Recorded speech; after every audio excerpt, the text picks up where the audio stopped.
Welcome back. Election jitters, shaking investor confidence, anxiety leading up to November 8th is impacting the stock market. And depending on who is voted into office, some fear a downfall in global trade and global growth.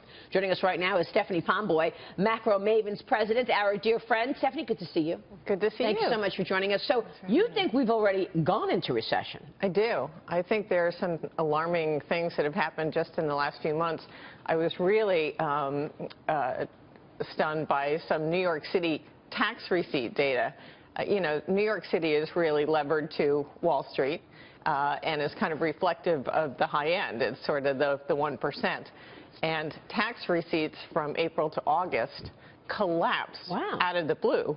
And the guys in Washington and Albany, sorry, wrong area, were really surprised and kind of perplexed at this sudden drop in tax receipts. And it was across the board. It was income taxes, corporate taxes, sales tax receipts. So things have really started to slow kind of out of nowhere. Is that an indication that people are leaving New York, they're moving out of New York, or that they're out of a job? What do you think that tells us? You know, the sales tax receipts, I thought, well, maybe that has to do with less foreign tourists, maybe, but the fact that income and business tax receipts were down as well suggests maybe people are leaving the state. Wow. Entirely possible. And taxes do dictate people's behavior, right? Well, they're looking for lower tax states. You know, we're just a few days before an election. If people want to see their taxes go up and be pushed around because people vote with their feet, then they need to vote for Hillary because taxes are going up with Hillary. That's just the clear picture. Donald Trump is talking about a huge cut in the corporate tax, which means job creation. It's that simple. Why haven't we seen the market rally, though, in the last 8 days? You have the S&P 500 down 8 trading days in a row, the longest losing streak since the financial crisis. So clearly investors hadn't factored in the possibility that Hillary would lose potentially. No, uncertainty factor. Uncertainty factor. Exactly. It's interesting to me, though, that uncertainty trumps tax policy. And it's interesting. I was looking this morning at the post-Brexit. The UK market obviously imploded on that surprise, and it's rallied 12% since. So, you know, the economic data in the UK is surprised on the upside. Things have been much better there post-Brexit. And so I think the reality, once people acclimated to it, actually turned out to be more positive, and I think it'll be the same thing here. You know, if Trump wins, maybe the market sells off initially, but as people start to figure out, hey, this is our chance for real pro-growth economic policy, the market should recover. That's what I think, too. I think initially the uncertainty maybe causes a bit of a sell-off, but longer term, how do you not think it's not a positive for a 15% corporate tax rate and a rollback of regulations? That would be wildly positive for corporate America. But uncertainty, it just impacts so many things, because we see it in the employment market that employers, they won't make those hires. They might even have like job openings, you know, out there, and they're looking, they're interviewing, but they're slow to move. They're cautious. And we saw that with wages over the last few years. This recession had the worst recovery in wages in the history of any recoveries. We just didn't see wages come back. And that's probably what held back consumer spending. But that's what I was going to say. That has been the story. Yes. This sort of Damocles has been hanging over them all this time. And maybe whether it's Trump or Hillary, just the resolution of that uncertainty might see them finally say, okay, now we know what we're working with.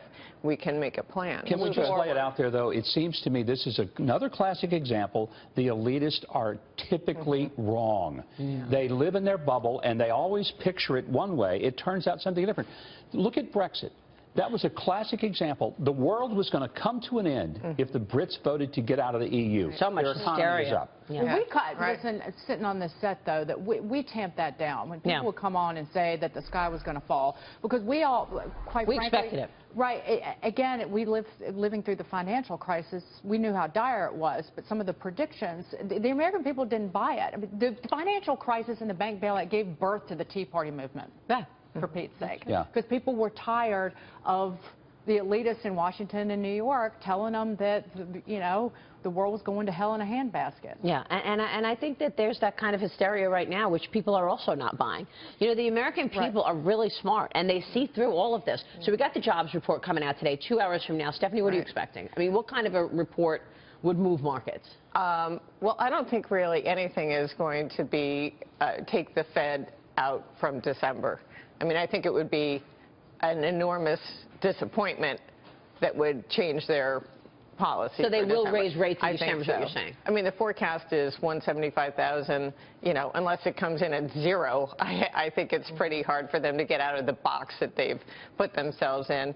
But the reality is this employment situation has been slowing steadily. You know, job growth peaked in February of last year. We were running at 265,000 annual gains. We're now at 165,000, and I think we're on our way to lower and lower because the corporate profits, 5 quarters in recession, are telling you employment growth is going to continue to slow. Where profits go, employment follows. So I think we've got much more downside on the job front, barring some change in economic policy. Real quick, I know, Joni, I'm going to ask you later where the growth in jobs is. Where are the jobs? But where is the growth from your standpoint, Stephanie? Is there growth that you can see in any sector? I think it's sort of broad-based in the payroll numbers, but the quality of the jobs you can characterize as much poorer because the wage numbers, you know, as strong as the headline job creation has been, the wage numbers have been really poor. And just to point out, there are 7.9 million Americans who are unemployed, 2 million unemployed longer than 6 months, and another almost 6 million people who are stuck working part-time jobs because they can't find full-time One jobs. thing we never talk about, which I think is fascinating, is that labor force participation rate is incredibly low, but among people 65 and over, it's the highest in 50 years.